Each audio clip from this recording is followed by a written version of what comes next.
Baik teman-teman, kita akan mulai pertemuan kali ini. Kita mulai dengan ucapan basmalah bersama-sama. Bismillahirrahmanirrahim. Kita akan mulai pertemuan Spirit Ambistridaya ya.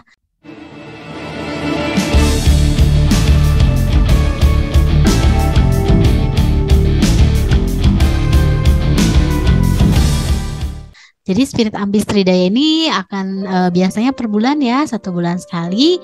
Nanti teman-teman mudah-mudahan nih dapat menginspirasi teman-teman ya. Karena biasanya materi-materinya terkait dengan info-info pendidikan ataupun materinya nanti terkait dengan tips-tips gitu ya. Jadi mudah-mudahan nih bisa teman-teman manfaatkan ya momennya. Teman-teman di sini ada Kak Nurli, kan di sini Teh Nurli mau sharing ya, mau sharing. Oke. Nah, teman-teman, hari ini tema yang akan Kak Nurli bawakan di acara Spirit Ambistridaya itu mengenai optimalisasi potensi kita untuk memilih sekolah impian. Ya, baik teman-teman nih, coba Kak Nurli tanya dulu nih ya. Ada yang dari SMP, dari mana aja sih ini SMP-nya? Tadi yang dari Marco kayaknya siswa SMP ya. Coba yang dari Marco dari SMP mana? Saya dari SMP Margahayu Teh. Oke, SMP Margahayu ya. Oke, ada yang dari MTC tadi ya. Dari MTC dari SMP mana? Atau SD mana? SD Muhammadiyah 7. Oh, SD Muhammadiyah 7. Oke, terima kasih. Nah, tentu saja mungkin ini tidak akan Kanuli tanya satu-satu ya. Nah, di sini teman-teman kan udah mulai sekolah di SMP, bahkan tadi ada SMP Margahayu, ada SD 7 Muhammadiyah 7. Itu merupakan Kanuli tahu nih, sekolah-sekolah ini tuh sekolah-sekolah favorit nih ya. Bahkan banyak dicari gitu ya oleh orang tua siswa terutama nih ya. Bahkan kalau SMP Margahayu itu mungkin bisa disebutnya adalah SMP favorit ya di daerah Kabupaten Bandung gitu ya. Nah, hari ini kita akan berbagi nih atau kita akan sharing, Kak Nurli akan sharing mengenai sekolah impian. Ada yang udah kepikiran gak sih? Nah, sekarang misalnya saya di SD, saya di SMP, nanti sekolah lanjutannya mau di mana ya? Mau di SMP mana atau di SMA mana ya. Mudah-mudahan teman-teman hari ini bisa teman-teman mengingatkan kembali teman-teman ya, menyegarkan kembali nih kira-kira saya nanti mau sekolah impiannya di mana ya. Oke, tadi terima kasih ya yang udah sharing. Nah, hari ini kita akan bahas tadi mengenai potensi diri untuk meraih sekolah impian ya. Teh Nurli izin share screen ya teman-teman. Nah, sambil share screen, teman-teman di sini ketika teman-teman bersekolah, pasti semua semua siswa ataupun semua orang, semua anak-anak itu pasti punya punya impian. Apa sih yang ingin dia lakukan di sekolahnya tersebut ya? Apakah apakah karena ekskulnya, apakah karena ada teman juga di situ, apakah karena saya ternyata ke sekolah ini dekat, jadi saya memilihnya sekolah yang ini. Tentu semua hal bisa menjadikan kita memilih sekolah tersebut ya.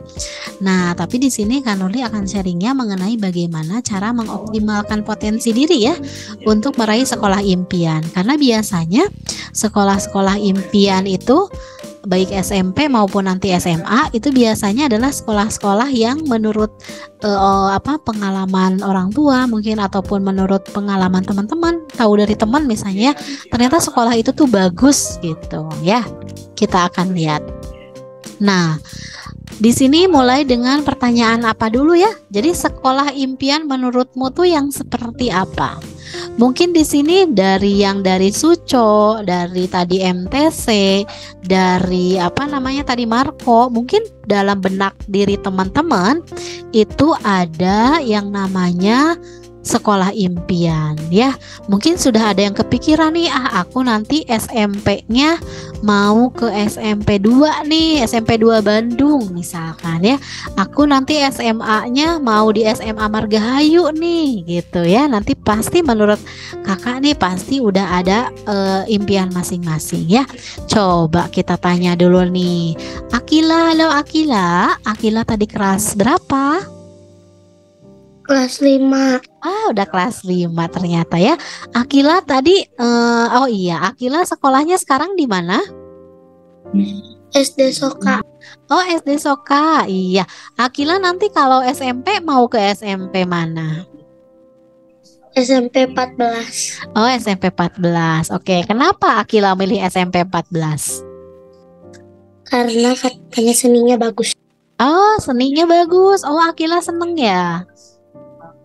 Iya. Oke, baik. Berarti Akila udah keren nih, udah tahu juga ya ternyata. Mungkin kata orang tua atau kata teman-teman, kalau yang mau ke sekolah sini, ini ekskul yang ininya bagus loh, atau pelajaran seninya tuh gurunya bagus loh, kayak gitu ya. Jadi mungkin itu yang menjadi alasan Akila ya, kenapa Akila memilih SMP 14. Sekarang kita coba ke Faris. Faris dari SD atau SMP? SD SD. Kelas berapa Faris? 6. Wah, apalagi ini Faris ya. Faris sudah kelas 6 nih. Mau ke SMP mana Faris? Belum tahu. Belum tahu. Sekarang SD-nya SD apa? Muhammadiyah 7. Oh iya, Muhammadiyah 7 ya. Berarti domisilinya sekitar mana nih? Antapani atau daerah mana? Margahayu. Oh, daerah Margahayu, siap. Nah, biasanya nih kalau daerah timur tuh ya, biasanya kan ada SMP berapa? Ada SMP 28, ada SMP 34. Bahkan kalau misalnya bisa, aku mau nyoba nih ke SMP 2 Bandung misalkan ya. Faris nggak ada sekolah impiannya, Faris? Udah. Apa coba ke mana sayang? 13. Oh 13. Iya berarti oh iya benar ya, kalau daerah timur tuh ada yang 13. Oke, betul. Kenapa memilih 13 Faris? Karena bagus. Oh terkenal bagus. Oke. Tahu dari mana sayang Faris? Kenapa tahu SMP 13 bagus? Dari temen atau dari orang tua kah? Dari saudara. Oh dari saudara. Saudaranya di sana. Iya. Oke, baik ya. Jadi Pak, kalau Faris nih ke SMP 13 ya, berarti ke daerah Buah Batu ya. Oke, terima kasih Faris. Nah, coba kita ke berikutnya. Ke Siva. Coba, kalau Siva ini SD atau SMP ya? SD. SD, kelas berapa Siva? Kelas 5. Kelas 5, oke, meskipun masih 2 tahun lagi ya, tapi udah di depan mata nih ya. Mau ke SMP mana sayang?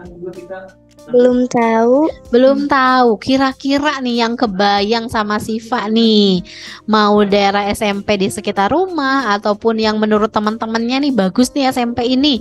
Coba Siva mau kemana kira-kira? Lupa namanya. Lupa. Mau negeri atau swasta? Coba. Mau ke negeri sih. Oh, mau ke negeri. Rumahnya daerah mana sayang? Di mana ya? Alamat rumahnya di mana? Bukit Arca Manik. Oh, Arca Manik ya. Berarti ini biasanya kalau daerah-daerah Arca Manik sih SMP-nya biasanya malah ke Bandung ya. SMP maksudnya ke kota gitu. SMP 2, SMP 5, SMP 7 biasanya bahkan ke 14. Biasanya sih daerah-daerah situ sih ya. Oke, nanti Siva boleh cari-cari info lagi ya mengenai SMP-nya ya. Oke, terima kasih Siva. Oke nih, dari teman-teman yang di sini ada yang SMP kah? Boleh buka open mic-nya dong yang SMP. Tadi teh siapa ya yang dari Marco tuh? Kalau nggak salah SMP deh ya.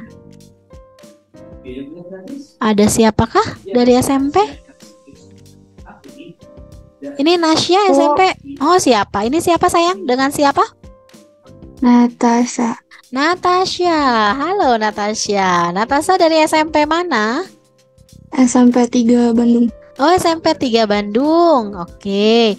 Nah Natasha udah kepikiran gak sih mau sekolah SMA-nya di mana? Belum sih, belum tahu. Belum. Natasha Hmm. kelas berapa? Kelas 3. Oh, udah kelas SMP. 9. Wih, Ya, atau kalau kelas 3 mah harus udah tahu dong ya. iya.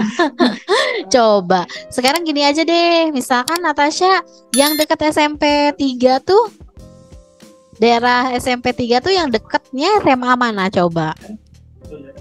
Hmm, mana ya? SMA Kurang mana? tahu sih aku. SMA 11 atau SMA mana? Nah, oke, nggak apa-apa ya. Terima kasih Natasha. Nah, Iya. Natasha, karena Natasha udah kelas 9 ataupun buat teman-teman nih yang udah kelas 6 apalagi ya. Ini udah mulai semester satunya udah akhir loh. Jadi, teman-teman harus sudah mulai nih. Ya, harus sudah mulai teman-teman untuk mencari nih sekolah impiannya tuh di mana ya. Karena apa? Karena nanti butuh persiapan juga nih. Mudah-mudahan nih di semester ini adalah modal nih ya. Nanti kenapa disebut modal ya? Jadi semester ini merupakan modal terakhir nih teman-teman untuk bisa menggapai sekolah impian ya. Nah, terima kasih nih tadi yang udah sharing ya. Jadi sekolah impian teman-teman pastinya itu beragam dan pastinya yang menurut teman-teman impian itu adalah sekolah-sekolah yang memang menurut teman-teman bagus, menurut teman-teman bisa mengembangkan teman-teman menjadi lebih baik lagi ya. Nah, kita akan lihat. Nah, tadi kan Kanuli tanya ya, ada yang SD ke SMP, ada yang SMP ke SMA. Nah, apa bedanya sih pelajarannya ataupun misalkan apa bedanya sih orang-orangnya gitu ya. Nah, berdasarkan penelitian ternyata dari sikap-sikap anaknya juga ternyata berbeda loh. Ya, untuk anak-anak SD, SMP, dan SMA. Mungkin adik-adik yang sekarang SMP, mungkin adik-adik masih ingat kan? Dulu waktu SD adik-adik kayak gimana sih sifatnya gitu ya? Kadang kalau sama teman masih suka berantem gitu ya. Kadang masih cuek gitu ya, cuek mau dibilang rapi atau enggak cuek aja. Tapi kalau udah SMP tuh udah mulai aku harus rapih nih. Aku malu nih nanti aku diliatin orang. Aku harus mulai rapi, mulai wangi. Kalau SMP mungkin gitu ya. Mulai dengan teman udah mulai bisa menghargai teman-temannya kayak gitu. Apalagi untuk teman-teman atau adik-adik yang udah SMA. Adik-adik yang udah SMA itu pasti sudah memiliki pengetahuan mengenai misalkan komunikasinya udah bagus dengan teman-teman, dengan orang tua ataupun dengan guru itu udah lebih bagus komunikasinya. Kemudian nanti dari segi penampilannya juga udah lebih keren biasanya ya. Jadi udah kalau aku stylenya tuh kayak gini, udah biasanya udah pada tahu ya. Dan kewajiban-kewajibannya pun biasanya udah pada tahu ya. Kalau aku udah SMA berarti aku udah mau menuju remaja akhir nih ya. Nah, berarti biasanya sudah mulai bertanggung jawabnya sudah mulai bagus. Nah, kalau dilihat dari pelajarannya nih ya, bedanya ternyata dari SD, SMP, SMA ternyata ada bedanya.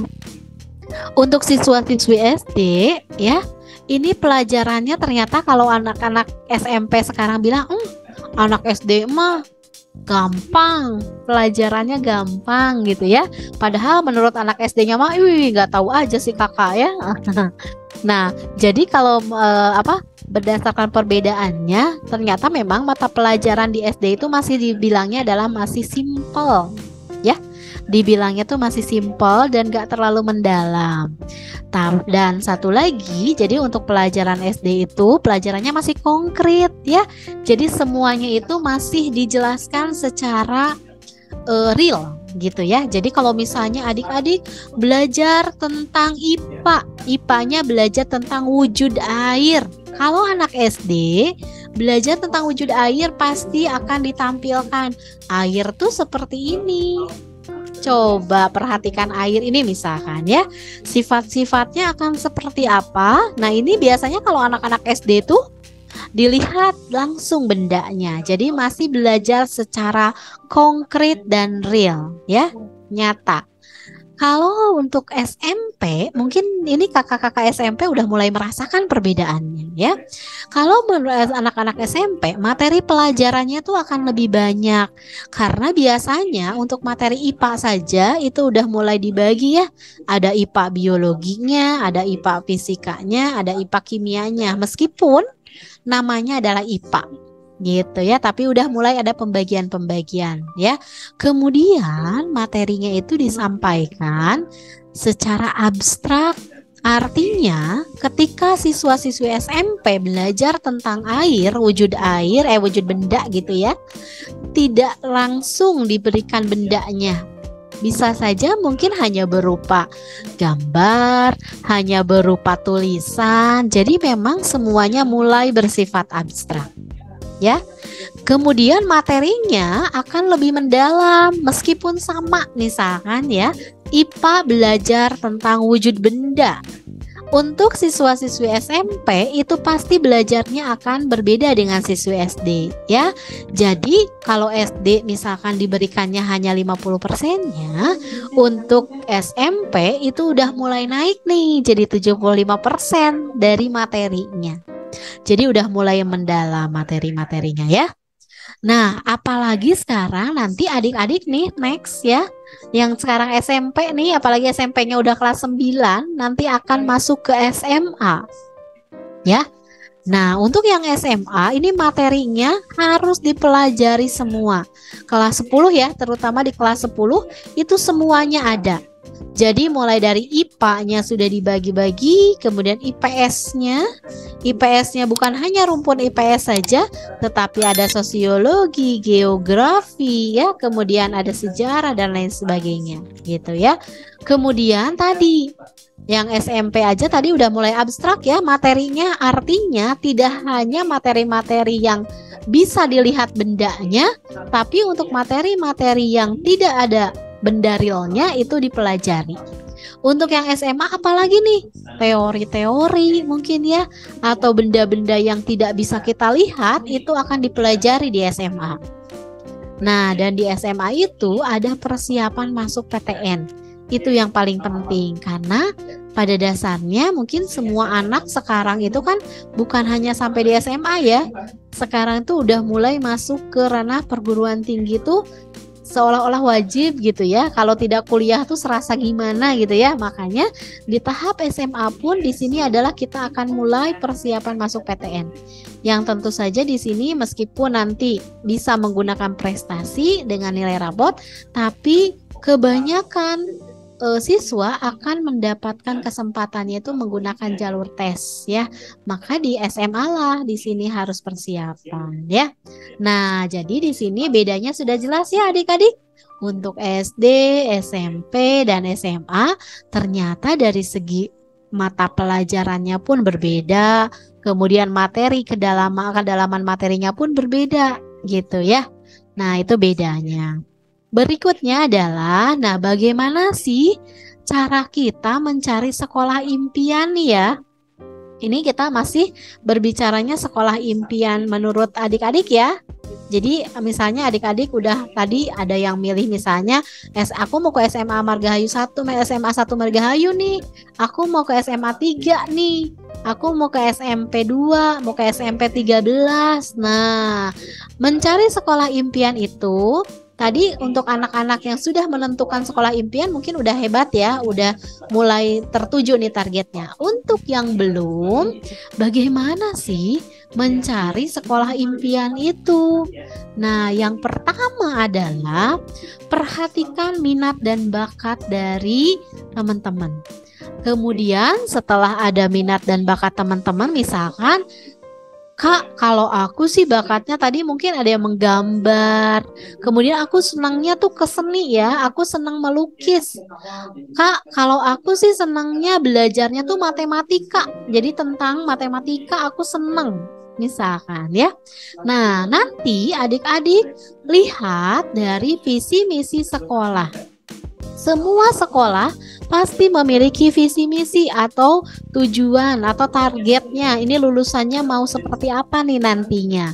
Nah, dari minat dan bakat yang adik-adik miliki, sesuaikanlah dengan visi misi dari sekolah impian nanti.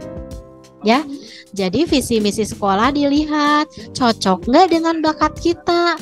Misal tadi kan ada ya, misalkan tadi kenapa sih yang dari SD Soka tuh ya Akila, kenapa sih memilih SMP 14? Karena ada seninya nih Kak, karena aku merasa aku minatnya tuh ke situ gitu ya.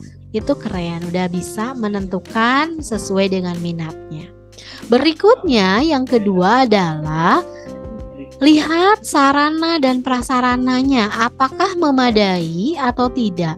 Karena teman-teman ya, mungkin untuk anak-anak yang sekarang masih di SD gitu ya, masih belum tahu nih aku sekarang mau ke SMP 13, tapi benar kata saudara aku sih SMP 13 bagus gitu ya, fasilitasnya lengkap. Nah, ini bisa dijadikan dasar untuk adik-adik memilih sekolah.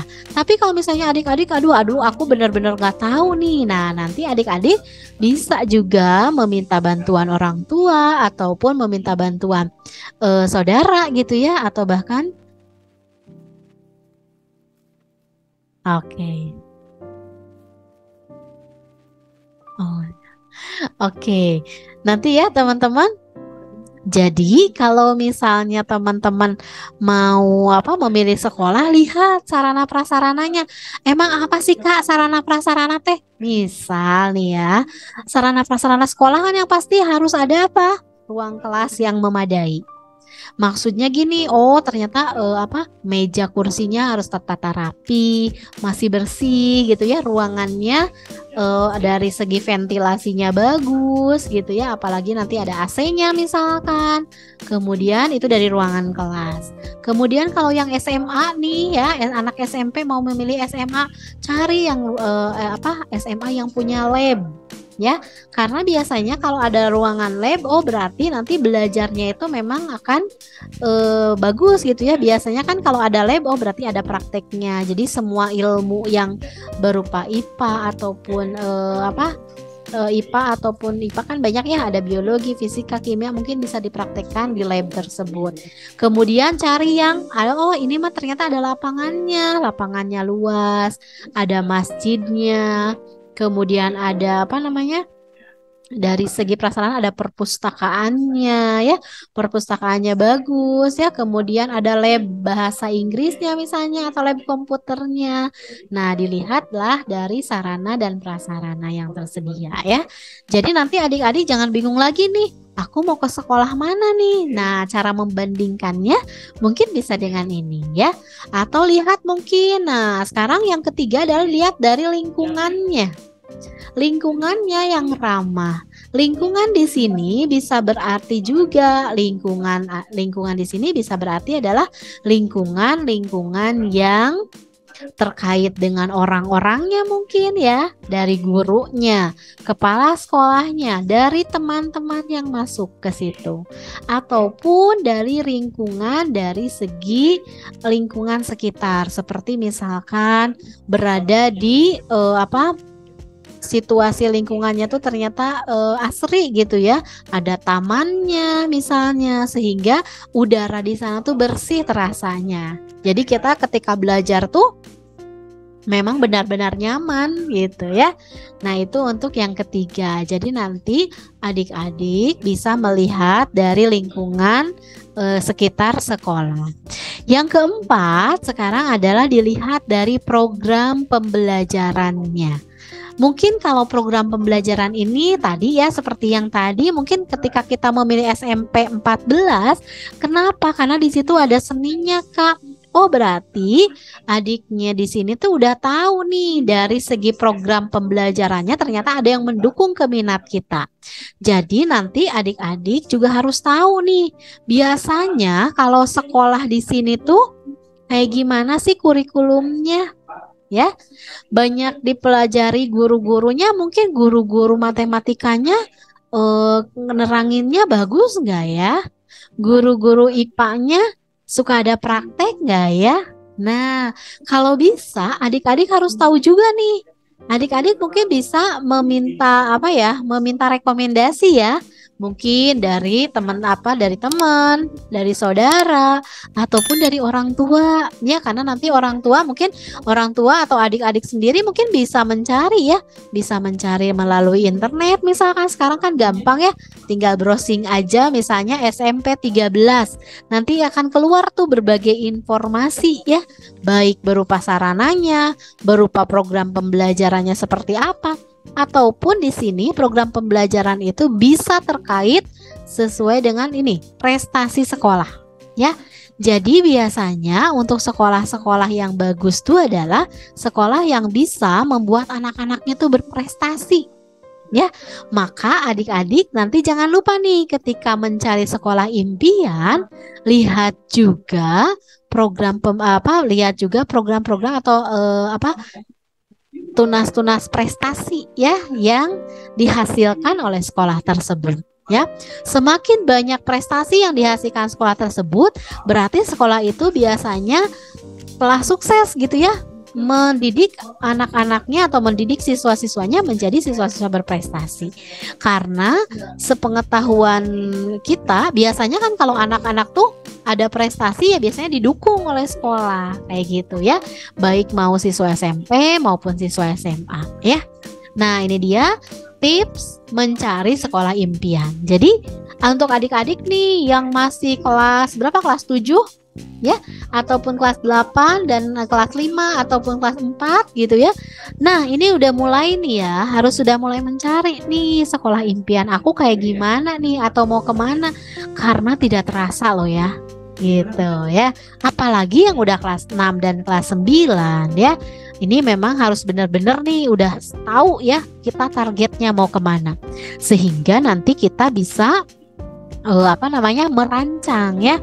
Kita bisa merancang nih kira-kira mau seperti apa langkah lagi selain setelah kita menentukan sekolah impian. Nah, berikutnya adik-adik. Nah, adik-adik ada yang udah tahu nggak sih? Coba di sini boleh open mic ya. Ada yang udah tahu nggak sih cara masuk sekolah lanjutan? Kalau yang kakak tampilkan di sini adalah masuk sekolah lanjutan untuk khusus yang negeri ya. Oke. Ada yang udah tahu nggak sih cara masuk sekolah lanjutan kayak gimana? Boleh open mic? Ini terutama yang kelas udah tahu ya? Ini kelas berapa sayang? Ada yang kelas 6 nggak? Atau kelas 9? Tadi Natasha kelas 9 udah tahu nggak sih cara masuk sekolah lanjutan tuh kayak gimana? Udah tahu belum Natasha? Belum. Belum ya? Oke, ada yang siswa kelas 6 nggak? Ada yang udah tahu belum? Cara masuk Biasanya pakai prestasi. Pakai prestasi, keren. Ada lagi nggak yang lain? Selain pakai prestasi, pakai apa lagi? Ini udah kakak. Biasanya pakai sertifikat. Oh, pakai sertifikat. Keren. Oke. Nah, itu yang adik-adik tahu ya. Nah, ternyata adik-adik nih ya, untuk masuk ke sekolah lanjutan tuh ada berbagai jalurnya ya, atau jalan. Nih, ternyata ada dari pemerintah itu ada 4 jalan atau 4 jalur yang bisa kita masuki ya, sesuai dengan sesuai dengan keinginan apa yang akan kita pilih jalurnya. Yang kakak terangkan di sini ada 4 ya. Nah, adik-adik nanti bisa nih, aku mau jalur ini nih kayak gitu ya. Nah, pertama nih ya, ada yang namanya jalur zonasi. Apa itu jalur zonasi? Ya, jalur zonasi itu adalah jalur yang menggunakan alamat rumah ke sekolah. Jadi kalau yang menggunakan jalur zonasi ini berarti memanfaatkan jarak dari rumah ke sekolah. Semakin dekat jarak rumah ke sekolah, berarti penerimaan ke sekolah lanjutannya akan semakin besar peluangnya ya.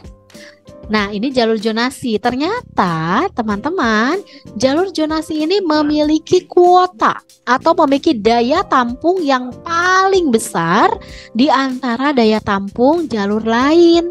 Jadi kalau misalkan SMP 13 menerima kelas 7-nya itu 100 orang misalkan ya. Dari 100 orang itu ternyata 50 orangnya diterima dari jalur zonasi. Berarti semakin daya tampungnya besar, akan besar juga nih ya. Akan besar juga nih peluang adik-adik untuk masuk ke sekolah tersebut. Ya. Tapi syaratnya adik-adik kalau jalur zonasi tadi adalah jarak ya. Jarak dari rumah ke sekolah. Nggak pakai nilai kalau yang ini ya. Berikutnya jalur yang kedua tadi betul ya, ada yang jawabnya tadi pinter nih, ada yang jawabnya jalur prestasi ya. Kemudian ada yang tadi jawabnya pakai sertifikat Kak. Nah kalau itu disebutnya adalah jalur prestasi namanya ya. Jalur prestasi ini kuotanya untuk yang Kota Bandung ke SMP itu adalah sebesar 30% ya. Untuk yang KBB ya, KBB itu Bandung Barat itu 25%. Jadi bisa beda-beda tapi 25 sampai 30%. Untuk yang ke SMA jalur prestasi ini adalah 25% ya. Nah, jalur prestasi ini dibagi dua ya adik-adik. Jadi yang pertama adalah menggunakan jalur rapot, nilai rapot ya. Yang kedua adalah menggunakan jalur atau menggunakan kategori perlombaan atau penghargaan ya. Nah tadi ada yang bilang nih sertifikat, berarti ini termasuknya kepada jalur perlombaan ya. Nah, di sini Kanuli ada tadi tentang prestasi, ada nilai rapot. Nilai rapot yang mana Kak yang dipakainya? Kan kalau SD itu dari kelas 1 sampai kelas 6 nih, mana nih yang dipakai? Kalau yang untuk SD, nilai rapot yang digunakan untuk masuk ke sekolah lanjutan itu adalah nilai rapot dari kelas 4 atau dari semester 7 ya. Oke, jadi ini mah dari kelas 4 nih, dari kelas 4 2 semester nih ya, dari kelas 5 2 semester, dan dari nilai rapot kelas 6 1 semester gitu. Jadi nanti ada 5 nilai yang akan diolah di dalam jalur prestasi. Untuk SD ke SMP, untuk SMP ke SMA juga sama ya. Kalau SMP karena memang hanya 3 kelas, maksudnya 3 jenjang, kelas 7, 8, dan 9. Berarti semua nilai rapotnya digunakan mulai dari kelas 7 2 semester, kelas 8 2 semester, dan nanti kelas 9-nya 1 semester. Berarti total nilai rapot yang digunakan untuk siswa SMP adalah 5 semester ya, dari kelas 7, 8 dan kelas 9 semester 1 ya itu. Nah adik-adik nanti nih nilai rapot ini berarti kalau yang adik-adik kelas 9 sekarang, berarti nilai rapot sekarang tuh akan menentukan loh apakah kita akan lolos di jalur prestasi atau tidak. Berarti akhir semester ini adik-adik harus usahakan nilai rapotnya tuh optimal, sebaik mungkin, setinggi mungkin nilai rapotnya ya. Untuk adik-adik yang kelas 4, kelas 7, kelas 8, kelas 5 sama. Nilai rapot itu juga nanti akan digunakan untuk masuk sekolah lanjutan melalui jalur prestasi sama. Berarti capailah nilai-nilai optimal sebesar mungkin, setinggi mungkin nilainya ya. Itu yang kedua. Nanti yang ketiga ini dan keempat ini mah memang jalur afirmasi itu adalah jalur yang diperuntukkan untuk orang-orang tidak mampu. Jadi biasanya jalur afirmasi ini jalur untuk anak-anak yang mendapatkan bantuan dari pemerintah ya, seperti bantuan-bantuan yang Kartu Indonesia Pintar misalnya kayak gitu ya. Mungkin teman-teman di sini mah nggak ada yang afirmasi ya. Dan berikutnya adalah kuota paling sedikit. Ini adalah kuota untuk siswa-siswi yang orang tuanya mengalami perpindahan kerja, ya.